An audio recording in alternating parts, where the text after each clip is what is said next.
Welcome back, everyone. I was inspired today to do a part two of something I did a few months ago, which was a presentation about water, and I called it Watch the Water. So, this is Watch the Water part two.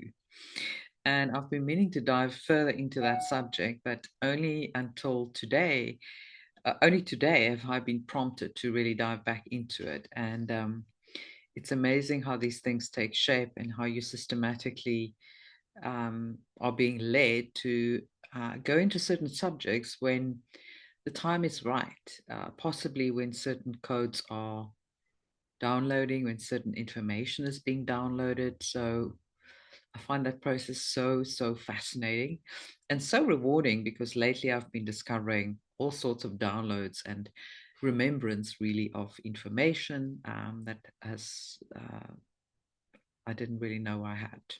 So I was inspired because I came across a video that Robert Edward Grant did with Veda Austin 3 weeks ago. It just came across my path, and it reminded me how I came to a lot of information, new information, in 2020 after my initial awakening, um, and that you get the information and all these like uh, pockets of codes really at the right time, and the breadcrumbs appear in front of you when you exactly need it. So I wanted to unpack the subject further because I enjoyed the discussion that Robert and Veda had, but I felt like there was something else that I needed to bring.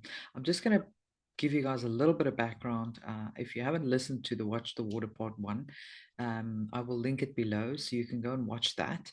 And then, the continuation of the discussion today. So I'm not going to repeat everything that I did then, but just to say, initially the topic was, okay, watch the water. We know the people in the truth community know that phrase to be something that is on the letter 17 boards, and nobody's really figured out what that really means.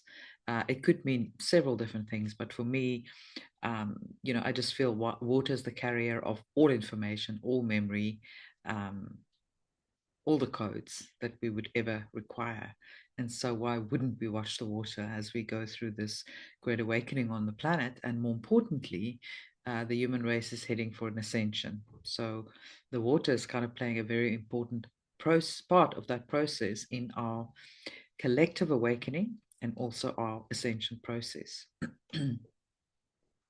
Now, in the last episode, and some of what Robert and Veda discussed as well, is that water makes up every part of life, really, and water holds memory, water holds information. You have to only look at the work that Dr. Emoto did in Japan with, where he froze water and spoke certain words over the water, and that determined the outcome of the crystals when it was frozen, what the crystals actually looked like, whether it was beautiful crystals or malformed crystals. And the more beautiful the words, the more beautiful the crystal. So water is able to hold information and memory.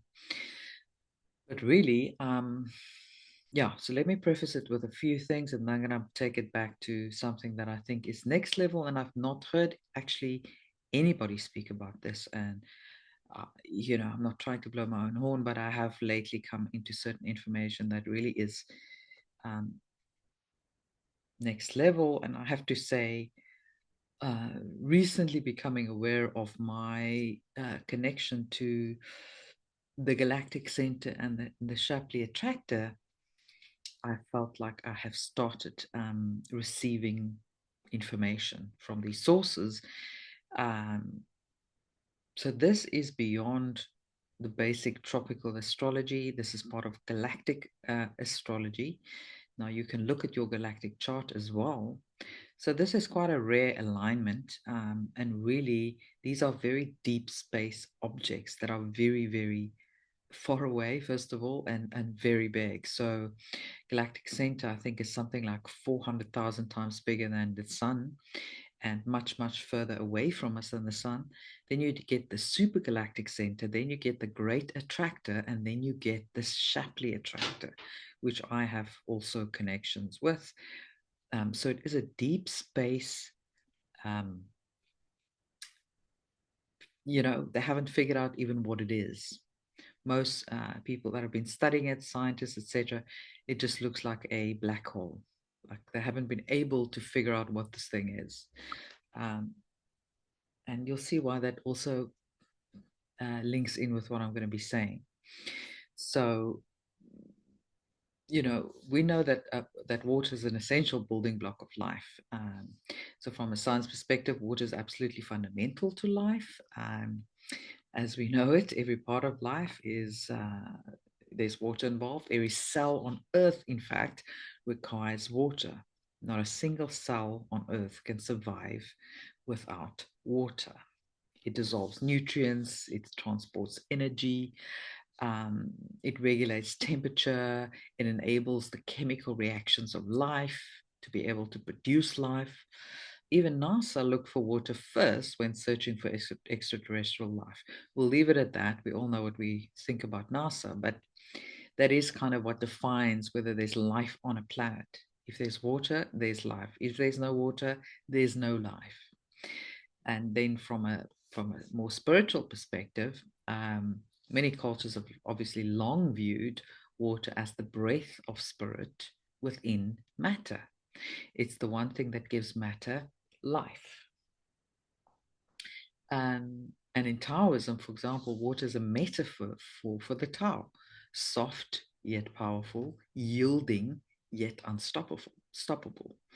In the Vedic teachings, water carries prana, life force energy, or chi, as it's known in um, the ancient Chinese teachings.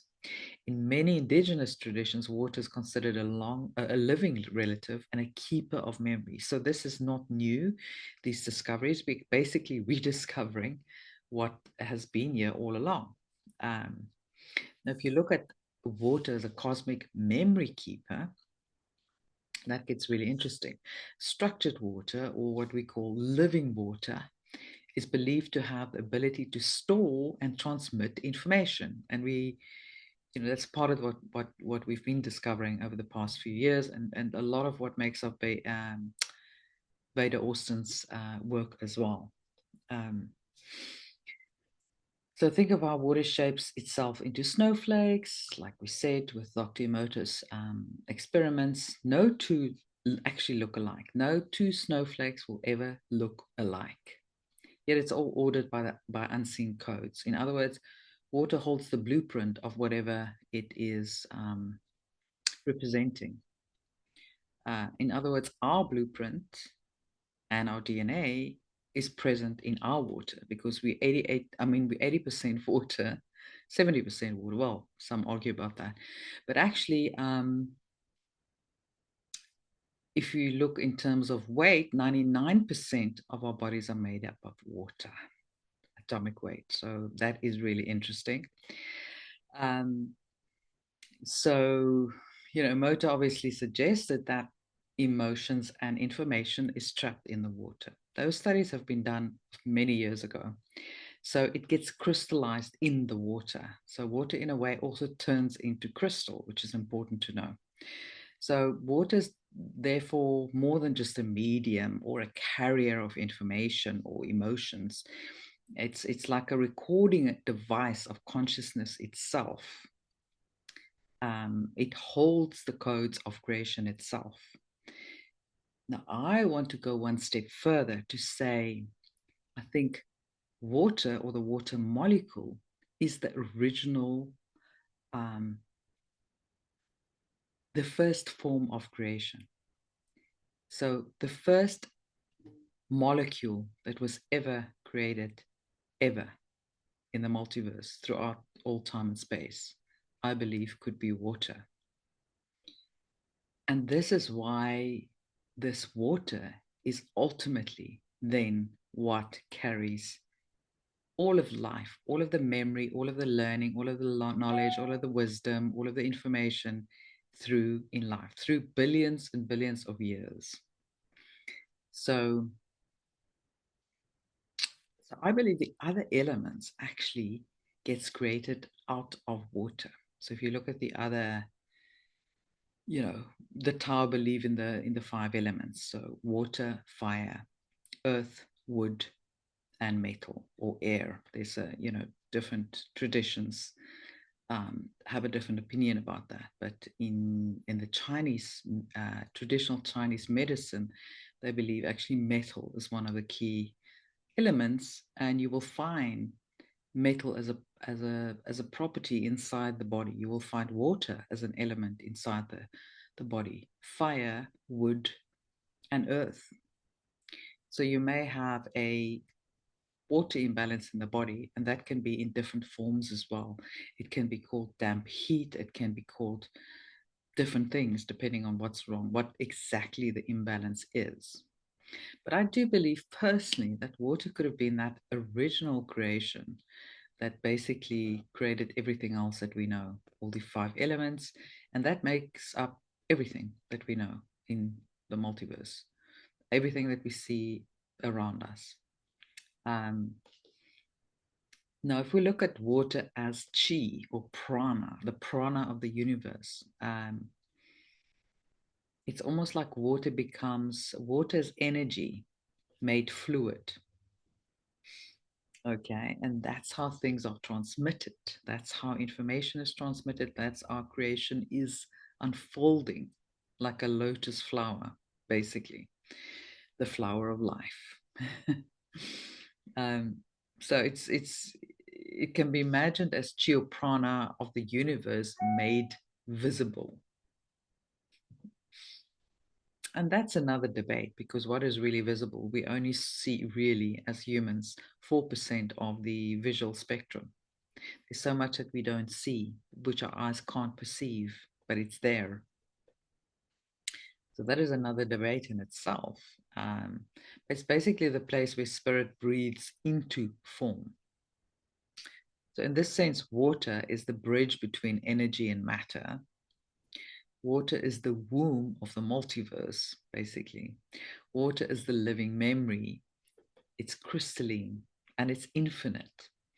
And water can't really, like, if you look at the waters on Earth, we don't ever lose any water. They just get transformed and they just get displaced. So when there's a drought, what happens to that water? Where does the water go? It just changes form and it goes to a different place. So the earth cannot lose its water ever. It's a continual closed loop process and system that we're in. So water just moves around, it changes form, it goes from here to there, it goes up and down, but it never goes away. Isn't that interesting? So we never had any water problems on this planet. And as we know, the elite also, that's something that they try to make us believe, that there isn't enough water and there will never be enough water. Um, and that was just another means of control, unfortunately. There's no such thing as the planet running out of water. It's not actually far-fetched to imagine that water carries the wisdom of creation itself, the memory, the knowledge, the codes. It is the original library of the cosmos, then, you could say. And that water flows in terms of earth through the rivers, the oceans, the clouds, within our blood. It's everywhere. And that is why I've said many, many times that your blueprint, your codes, all the lives you've ever lived from the beginning, from you first formed as a molecule, if that was a water molecule, whatever your first, which I believe is what we all start out as, all of that information is contained in the water in your body. So then it is only a matter of remembering. It's not a matter of consulting this person or that person for their information. It's just a matter of remembering and activating that memory information that's already in the water. Because even your ancestry, your bloodline, when you are born, that water is passed on through the umbilical cord to the baby. Then that gets passed on. And so it's just always passed on. So all of the information about the multiverse since the beginning is captured in that water. it never goes away. And isn't that just incredible to think about, that we can actually access that information through activating ourselves? That is just something phenomenal to look at, to consider, isn't it? So all of the lives you've ever lived, everything you've ever done, all of the skills you've ever had, all of the experiences you've ever had gets passed on in the water. And so we know if we are a fractal of source, then water is a fractal of source as well. And everything that ever was is in that fractal. So if you have if you look at a dewdrop on a little leaf or flower in the morning that is so exquisite, it's like a microcosm of the macrocosm. It's like a hologram where you can take a small piece of that hologram and it's a reflection of the entire picture.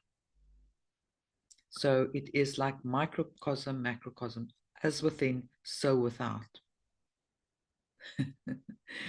So even a drop of water can carry the information about the entire universe, about creation itself since the inception. How exciting is that? Now, I also recently have started looking at water. I heard somewhere that actually the water in our bodies is not actually H2O, it's actually H3O, which is an interesting concept to think about. So it's just a different kind or different form of water.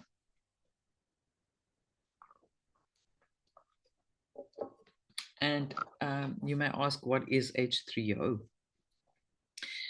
Well, H3O is just one molecule away from H2O. It's basically when the water gains a proton. So it gains another H, and that makes it H3O. Also called hydronium, interestingly. So this happens, how this is created is it happens through a process called protonation, where hydrogen ion attaches to a water molecule. And you may ask, but how is that formed? Well, in pure water, some molecules split into H and OH. Okay, it's getting really technical, but stay with me. So the free H is not stable by itself, so it quickly bonds with another water molecule. So hence, you then get a third molecule to the water, so it goes from H2O to H3O. That's basically what it is. But why is that important? Well, hydronium is what we actually mean when we talk about the acidity in the water. So the pH scale is based on the concentration of H3O ions. So high H3O gives you a low pH. In other words, makes it more acidic. A low H3O is a high pH, makes it more alkaline, or what they call basic. So where do we actually see H3O? We we find it in acids. Any acid dissolved in water increases H3O concentration. In our bodies, hydronium plays a role in digestion, for example, stomach acid, in other words. In chemistry and biology, it's key to enzyme activity, chemical reactions, and life processes. So actually that third H molecule, that proton, actually becomes very, very key in life itself, that spark of life. And in a poetic sense, you could say that H2O is the activated form of water, the point where water becomes a carrier of energy, transformation, and reaction. So it all becomes really interesting, just keeping all of that information in mind. And I can give you guys also a visual explanation to show you how the extra molecule, what that actually looks like and how protonation actually happens. But I'm not going to do any slides here now. We'll keep it simple. I don't think it's necessary to get that technical, but you can imagine in your mind a water molecule with, anyway, let's move on. So think of it like this. H2O is neutral, stable water. If you add an H to it, it adds an extra proton. And then H3O becomes activated, charged water, the form that makes lemon juice acidic, for example. Your stomach digests food, and countless chemical reactions is made possible with H3O. The activated water, so in the stillness of ordinary water, molecules rest as H2O, a mirror of balance. But when a wandering proton arrives, a spark of life force touches the molecule, and the water awakens as H3O. This is not just chemistry. It is the alchemical breath of transformation.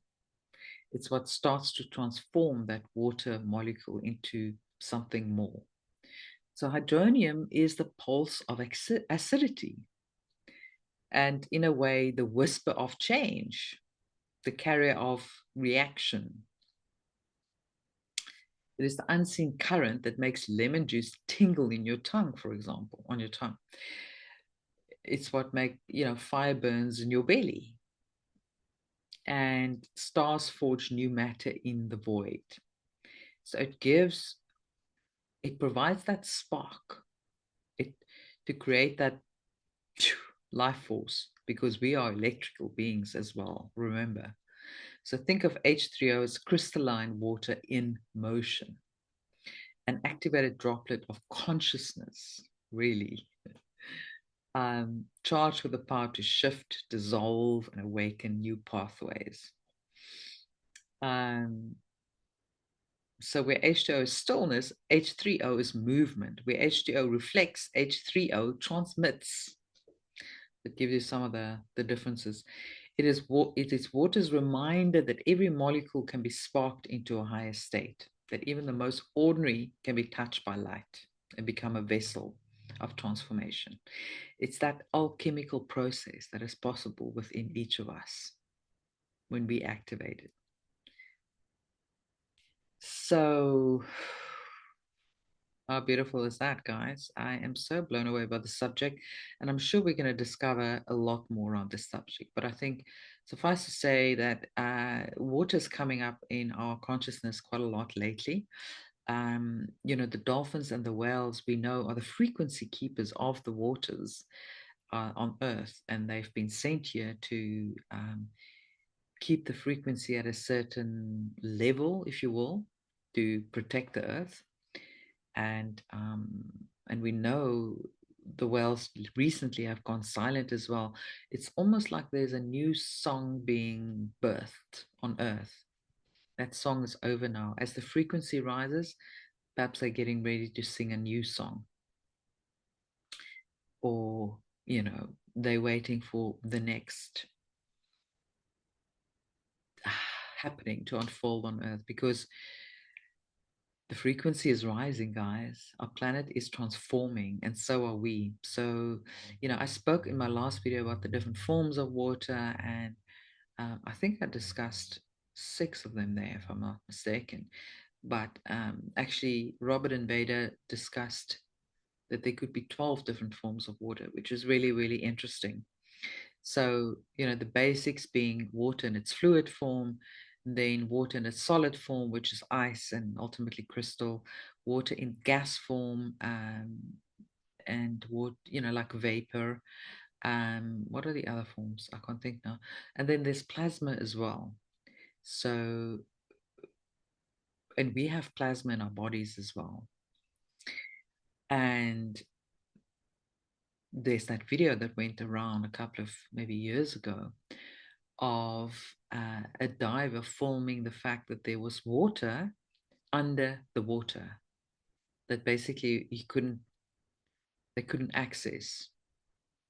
It's like 2 different waters that didn't mix. So the water down here was a certain form, and the water up here was a different form, and the 2 didn't mix. And my theory was that the deeper water was actually plasma, and the water's a fluid as we currently know it, with, obviously with saline with a lot of salt in it, which, by the way, is salt water, seawater, is exactly the same as our blood. Our blood is also made up of sea water. That's why they often talk about a saline injection, because that is equivalent to the waters in the body, which is salt water. So Isn't it incredible that we have the same water inside our bodies as what can be found in the sea? Again, think about the micro versus the macro, microcosmos and the macrocosmos. The fact that we are a reflection of the bigger planet, or the yeah, the bigger planet, uh, Mother Gaia, is we are just a fractal of Mother Gaia, basically. We have all the elements within our body that's on Mother Gaia. We're all made up out of the same stuff. We all made up out of the same stardust, the creation of all that is throughout the entire multiverse. Um, and we are basically a fractal of creation itself, of um, the source itself. And so is everything else.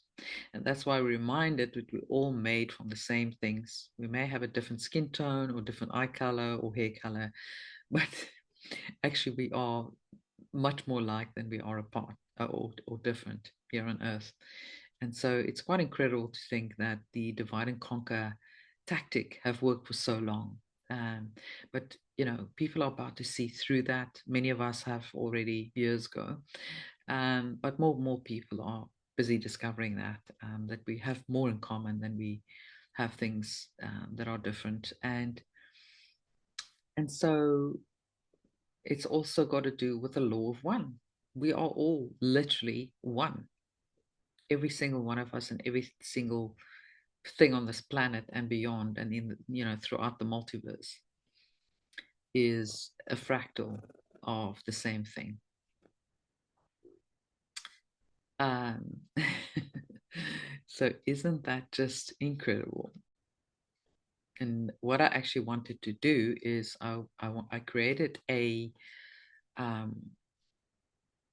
you could say it's a poem, I guess.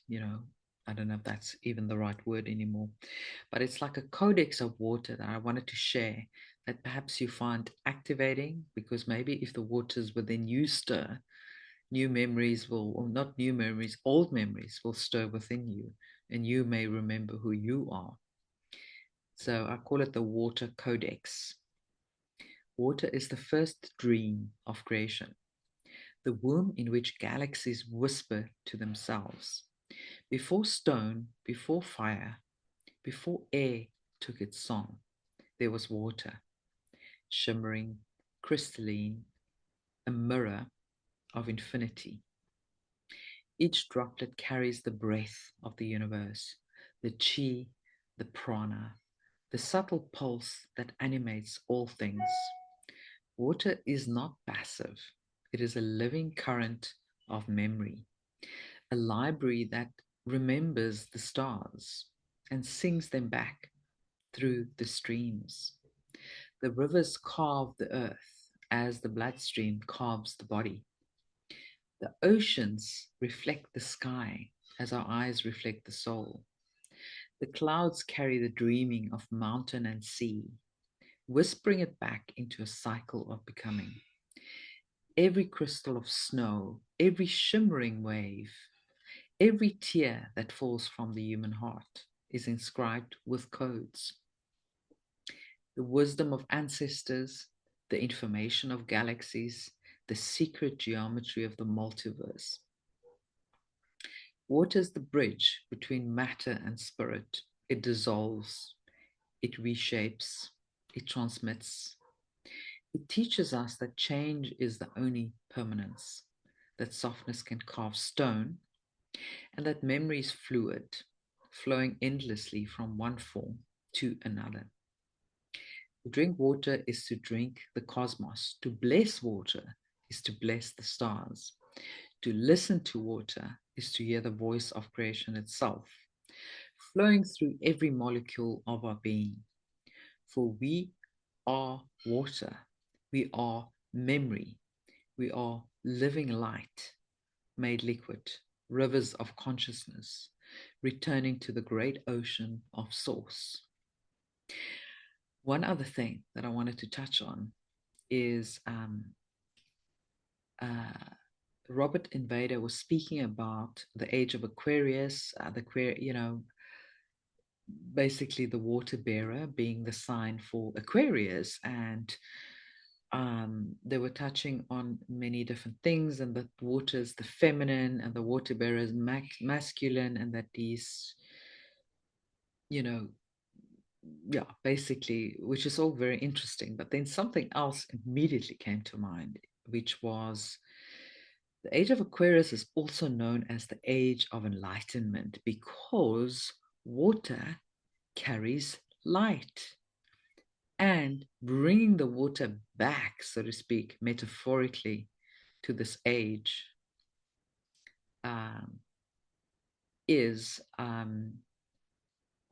bringing enlightenment back onto the planet. So the water bearer brings light back onto the planet, the age of enlightenment. How exciting is that? And yes, the divine feminine has been linked to water. And we know the masculine is often linked to fire. The one activates the other. The one is not more important than the other. But water is the original creation, and it's the one that creates. It's the beginning point. Because actually, the creator of all that is actually feminine, mother of all creation, right? That is the role of the feminine. So the feminine carries and creates new life. It's the masculine sparks new life through the fire. And so both are equally important, but it's the water, the wisdom, the light, the remembrance of millions of years past that is coming back to earth. And as that happens, we remember who we are and where we came from. And that is the key to us fully stepping into the age of enlightenment, the golden age, the age of light. And I'm just so excited. It's already here. It's just busy unfolding like a lotus flower blooming. The age of enlightenment is unfolding on earth as we speak in the form of new earth. And all these codes are being seeded and birthed right now in every moment of every day. And I just find that so exciting. So I hope you enjoyed that information. I'm going to be expanding upon that and hopefully speaking to some people that have studied the subject as well. And so I'll hope to bring more on that for you very soon. But let me know if that resonated with me, if you enjoyed that subject, and perhaps your own experiences and downloads with water. I'd be very curious to know. So remember to subscribe if you enjoyed this content. Make sure that you are subscribed and that you share this content with others so we may spread the truth. I'm going to be bringing a lot more transmissions to you guys. They're starting to come through thick and fast through my guides, my higher self, my own remembrance, and as I said, my Shapley attractor link is going to be bringing a lot more exciting things to the fore, and I'm excited about it, and I can't wait to share it with you. So sending you all much love and speak soon.